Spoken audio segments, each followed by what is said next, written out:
Halo nakama, bersama saya di channel Anime Keren. Pada kesempatan kali ini, saya akan membahas kelanjutan Kimetsu no Yaiba tentang kekalahan Akaza, iblis bulan atas ketiga. Bagaimana bisa Akaza akan kalah di tangan Giyu dan Tanjiro? Kita tahu bahwa Akaza adalah salah satu iblis terkuat. Sebelum masuk ke pembahasan, alangkah bagusnya jika nakama bantu channel ini dengan cara menekan tombol subscribe bagi yang belum tekan subscribe, dan tekan tombol loncengnya juga ya, agar nakama menjadi orang yang pertama mendapatkan notif terkait video terbaru dari saya. Oh iya, jangan lupa juga like, share, dan komen ya. Video ini mengandung unsur spoiler. Bagi nakama yang tidak suka dengan spoiler, maka skip saja video ini. Tapi jika nakama suka dengan spoiler, maka tetaplah di video ini hingga selesai. Tanpa berlama-lama lagi, langsung saja kita bahas. Cekidot.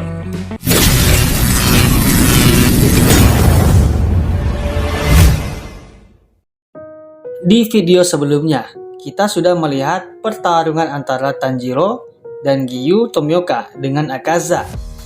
Pertarungan sengit itu membuat Tanjiro dan Giyu Tomioka terdesak atas serangan Akaza. Setelah Giyu menerima serangan yang dahsyat dari Akaza, Giyu kembali bangkit dan mulai serius dalam pertarungan. Akibat dari itu, Giyu juga memunculkan Mark Diamond yang membuat serangan dan kekuatannya bertambah lebih kuat dari sebelumnya. Giyu pun langsung menyerang Akaza, begitupun dengan Akaza yang juga melancarkan serangannya. Mereka berdua pun saling menyerang satu sama lain. Tanjiro terkejut, bahkan Akaza juga terkejut atas kekuatan dan kecepatan Giyu akibat munculnya Mark Diamond. Lalu, Giyu kembali melancarkan serangan dengan jurus penapasan air bentuk keempat yang membuat Akaza terkena serangan. Tapi, walaupun begitu, kita tahu bahwa Akaza iblis, maka luka yang diteritanya pulih dengan sangat cepat. Giyu dan Akaza pun terus menyerang satu sama lain. Di sisi lain, Tanjiro terus mencari solusi bagaimana cara untuk mengalahkan Akaza. Sambil mencari kunci untuk menangkal serangan Akaza, Tanjiro pun ikut menyerang Akaza. Tanjiro menyerang Akaza dengan jurus tarian Dewa Api, namun serangannya ditahan oleh Akaza. Akaza kemudian membalas serangan terhadap Tanjiro. Untung, Tanjiro juga dapat menghindari serangan tersebut. Kemudian, Giyu mencoba menyelamatkan Tanjiro dari serangan Akaza dengan pernapasan airnya. Pertarungan antara Giyu dan Akaza pun kembali berlanjut. Sementara Tanjiro terus memikirkan sebuah cara untuk mengalahkan Akaza. Tiba-tiba, dia teringat masa lalunya saat bersama ayahnya, di mana ayahnya membunuh seekor beruang besar. Di saat itu juga dia menyadari bahwa ayahnya saat itu melatih kekuatan penglihatannya. Tanjiro yakin bahwa dia juga bisa melakukan hal tersebut. Dan memang iya, dia pernah melakukan itu. Hanya saja dia tidak menyadarinya.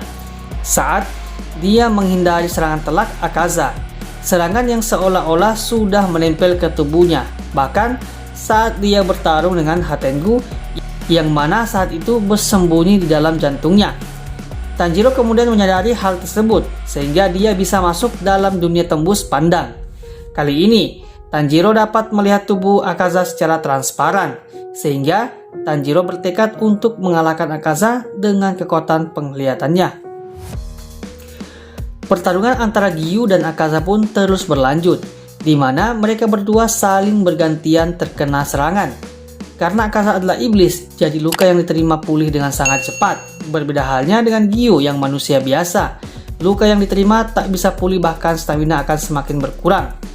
Akaza melihat stamina Giyu sudah menurun.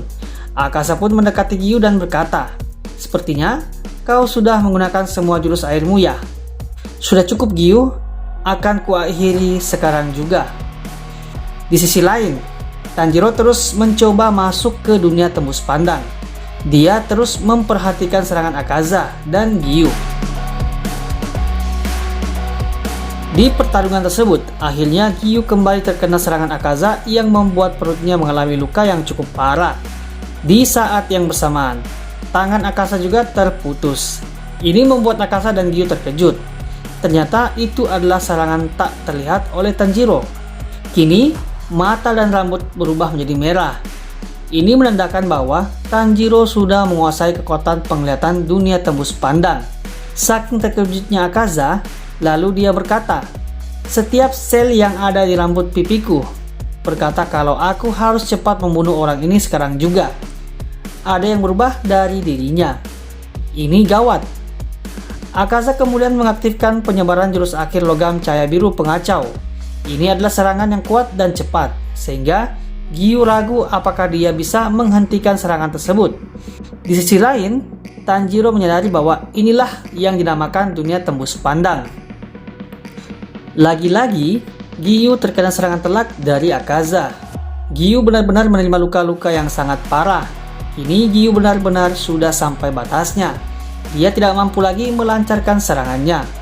Melihat Giyu yang sudah tak berdaya akibat serangan Akaza, Tanjiro berteriak dan berkata, "Akaza, aku akan menebas kepalamu sekarang juga." Ini membuat Akaza terkejut dan tanpa berpikir panjang, Akaza langsung menyerang Tanjiro. Akan tetapi, serangan Akaza dengan mudah dihindari oleh Tanjiro. Lalu, Tanjiro membalas serangan dengan jurus tadian dari sang dewa api, matahari terbenam, dan berhasil mendaratkan pedangnya tepat di leher Akaza. Dari serangan tersebut membuat kepala Akaza sedikit demi sedikit terputus. Ini membuat Akaza tak percaya akan hal itu. Dia bahkan merasa itu mustahil jika dia dikalahkan oleh Tanjiro. Lalu, Akaza berusaha menyambungkan kepalanya kembali. Akan tetapi hal itu digagalkan oleh Giyu. Giyu melemparkan pedangnya tepat di kepala Akaza sehingga kepala Akaza jatuh ke lantai. Kepala Akaza pun sedikit demi sedikit lebur menjadi abu, sedangkan tubuhnya masih tetap berdiri tegap. Ini membuat Giyu dan Tanjiro terkejut melihat tubuh Akaza masih belum tumbang juga, sedangkan kepalanya sudah hancur. Tiba-tiba, Akaza mengaktifkan kompas kekuatannya. Akaza kemudian menyerang Tanjiro, namun Tanjiro mampu menghindari serangan tersebut. Lalu Akaza kembali melancarkan serangannya dan berhasil mengenai Tanjiro yang membuat Tanjiro terhempas dan seketika pingsan. Akaza benar-benar termasuk iblis yang kuat, jadi tak heran kalau dia berada di posisi ketiga, bahkan dia bisa saja atau punya potensi berada di posisi kedua. Buktinya, walaupun kepalanya sudah terlepas dari tubuhnya, dia mampu menyegel lehernya yang telah dipenggal. Akaza mulai mendekati Tanjiro hendak kembali melancarkan serangan. Giyu berteriak memanggil nama Tanjiro agar dia sadar. Karena tidak mungkin Tanjiro bisa sadar secepat itu setelah menerima pukulan kuat dari Akaza. Giyu memaksakan dirinya dan menyelamatkan Tanjiro dengan melancarkan serangan menggunakan jurus pernapasan air bentuk keempat yang membuat tubuh Akaza tertebas. Tapi walaupun begitu, tubuh Akaza kembali pulih. Giyu kembali melancarkan serangannya agar Akaza tidak bisa mendekati Tanjiro. Akaza berfokus ke arah Tanjiro karena dia sangat ingin membunuh Tanjiro yang telah memenggal kepalanya. Lalu, Giyu berteriak dan berkata, "Jika kau mau membunuh Tanjiro, langkahi mayatku terlebih dahulu." Sekilas Akaza teringat masa lalunya saat dia adalah seorang manusia. Singkat cerita, Tanjiro kembali sadar dari pingsannya sedangkan kepala Akaza mulai bergenerasi. Ini membuat Tanjiro terkejut kenapa hal ini bisa terjadi, padahal kepalanya sudah dipenggal. Tanjiro pun bangkit dan siap memenggal kepala Akaza. Akan tetapi tiba-tiba pedang terjatuh dari genggaman tangannya. Tapi walaupun begitu, Tanjiro tetap melancarkan serangannya dengan menggunakan tangannya dan berhasil mendaratkan pukulannya tepat di kepala Akaza. Akibat dari serangan tersebut membuat Akaza teringat dengan gurunya dan masa lalunya. Akaza kemudian mengaktifkan jurus penghancurnya. Tanjiro menyadari hal tersebut lalu dia mengkhawatirkan Giyu. Namun, Giyu menyuruh Tanjiro jangan mengkhawatirkan dirinya. Tanjiro menyundul Giyu agar mereka berdua tidak masuk dalam jangkauan jurus Akaza. Boom! Akhirnya, serangan penghancur pun meledak. Giyu dan Tanjiro tidak terkena dampak dari jurus tersebut. Ternyata, Akaza menggunakan jurus penghancurnya untuk dirinya sendiri, yang membuat tubuhnya pun hancur. Tanjiro dan Giyu pun bingung apa yang sebenarnya yang telah terjadi pada Akaza. Kenapa dia menyerang dirinya sendiri? Itu akibat masa lalunya. Sejak Akaza mengingat masa lalunya, dia pun mulai sadar siapa dirinya sebenarnya.